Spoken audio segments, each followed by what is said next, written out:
เนาะเกี่ยวกับการเข้าใจเกี่ยวกับเอไอเนาะ LLM เนี่ยเราจินตนาการเกี่ยวกับบทหนังเนาะว่าเฮ็ดจั่งใดสิว่าบทหนังกรณีมันพลาดไปเนาะเราจะเฮ็ดจั่งใดเนาะเราจะเฮ็ดจั่งใด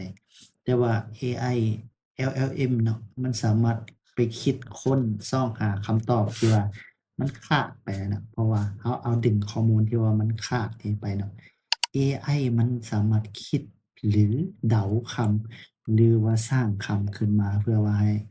เพราะว่ามันจะวนไปวนมาแล้วเอามาต่อคำทำเขาเอิ้นว่า Large Language Model เนาะ Large Language Model ตัวนี้เป็นตัวพิเศษอย่างเช่นว่าคำนี้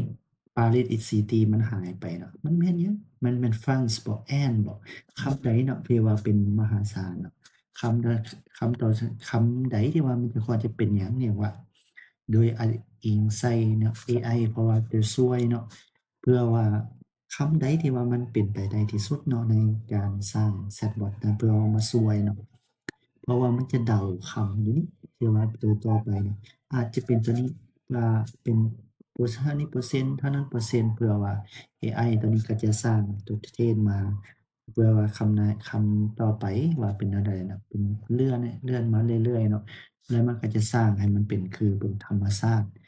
โดยอิงใส่ข้อมูลที่ว่าเป็นจำนวนมหาศาลเนาะมันจะไปดึงข้อมูลมหาศาลจากอินเทอร์เน็ตดึงเข้ามาเพื่อมาเทรนตัวนี้ให้มันข้อมูลให้มันเข้าใจเพื่อเป็นคำถามที่ว่าเป็นคำถามความจริงเขาจะถามอันเก่าซ้ำไปซ้ำมาแต่คำตอบก็บ่แม่นคำตอบเก่าเสมอไปเพราะว่าข้อมูลที่ว่ามันมาหลายเท่าใดแล้วมันเทรนแล้วเนาะ มันอาจจะเปลี่ยนไปตลอดความจริงแล้วพารามิดนี้เขาเอิ้นว่าพารามิเตอร์นี่หรือว่าเป็นข้อมูลนี่เพื่อให้มันเทรนข้อมูลเขาเอิ้นว่ามันจูนนี่เนาะแฮ่งอันใดลากมาถึงย้อนว่าจำนวนข้อมูลที่เป็นมหาศาลที่ว่ามหาศาลในการแฮ่งหลายเท่าใดนี่มันแฮ่งการตั้งค่าตัวนี้เขาเอิ้นว่าการ random มันจะดึงเอาข้อมูลที่ว่าเปลี่ยนไปเปลี่ยนมาตัวนี้อันตัวคำที่ว่ามันใกล้ที่สุดเนาะคำเอิ้นว่าเดาคำต่อไปเอิ้นว่าอย่างคำสุดท้ายตัวนี้แม่นหยังเอามาเดามันเป็นหมื่นล้านตัวเนาะเพื่อว่าตัวใดถูกตัวทำอาจจะเป็นตัวทำอิฐก็มีตัวที่2เพราะว่าค่าพวกนี้น่ะเป็นจำนวนมหาศาลเราจะสร้างพาราเทล จะค่อยๆเรียน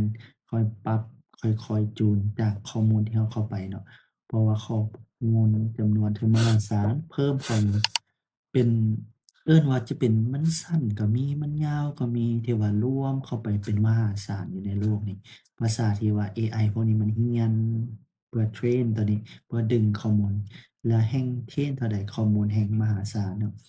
เอิ้นว่าข้อมูลตัวนี้เพื่อว่าปรับให้มันเป็น 1,000,000,000ตัวเนาะเป็นบ่ได้ดอกมนุษย์สิเรียนเนาะอาจจะเป็นนาทีหนึ่งบ่หรือว่าเจ้าสิเดาว่าเป็นเทรนภายในนาทีหนึ่ง2นาทีเพราะว่าข้อมูลจำนวนมหาศาลนี่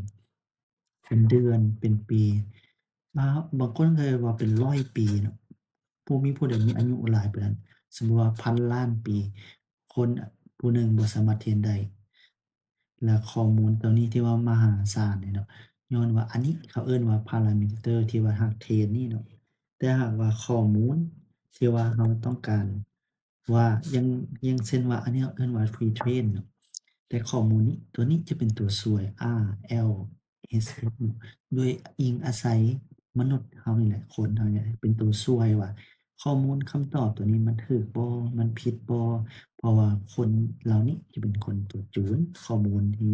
เนี่ยอาจจะใช้เวลาจูนข้อมูลผ่านการจูนแล้วมันจะสร้างเป็น Model System ขึ้นมาโดยอาศัยจำนวนข้อมูลมหาศาลนี้ข้อมูลทั้งเข้าแล้วก็ออกเขาเอิ้นว่ามาจูนนี้ในอดีตเราใช้ระบบเอิ้นว่าก่อนนั้นก่อนปี2017เราใช้ที่ว่าคำมันจะคำไปคำเนาะแต่ละต่อมา Google ก็ได้คิดค้นข้อมูลเอิ้นว่า Transformer ซึ่งว่าการคิดค้น Transformer ที่เฮ็ดให้ เราดึงข้อมูลไปเห็นหมดพารากราฟไปในครั้งเดียวได้เลยเนาะข้อมูลตัวนี้มันหายมันแม่นหยังแล้วมันแม่นตัวใดแล้วดึงเข้ามา โดยอิงใส่หลักการแล้วนี่เราก็ใช้เอิ้นว่า vector นี่แหละในการดึงข้อมูลเข้ามา vector อิหยัง vector ก็แม่นตัวเลขที่ว่าข้อมูลที่ว่ามันมีเข้ามานี้แล้วมาเพื่อซอกหาคำตอบอย่างนี้ อันพิเศษหนึ่งของ transform เขาเอิ้นว่า attention เนาะ attention นี่ว่ามันจะเป็นการดึงข้อมูลที่ว่าอยู่ภายในเพียงข้างข้อมูลที่ว่า river bank jet deposit bank มันหมายถึงธนาคาร เพราะว่าข้อมูลตัวนี้มันจะนอนอยู่ในกลุ่มของคำศัพท์สุดคำสั่งนี้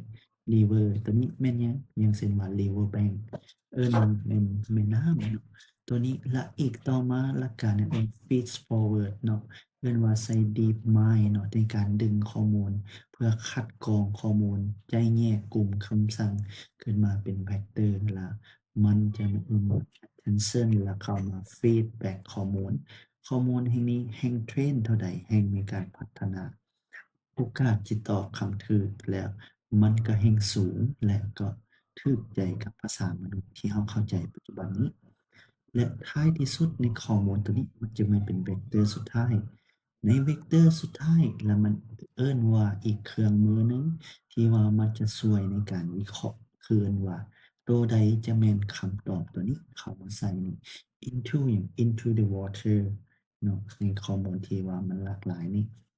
เพราะว่ามันเป็นไปบ่ได้เลยเนาะที่การเทรนตัวนี้แฮ่งเทรนเท่าใดแฮ่งมีการฝึกและก็พัฒนาข้อมูล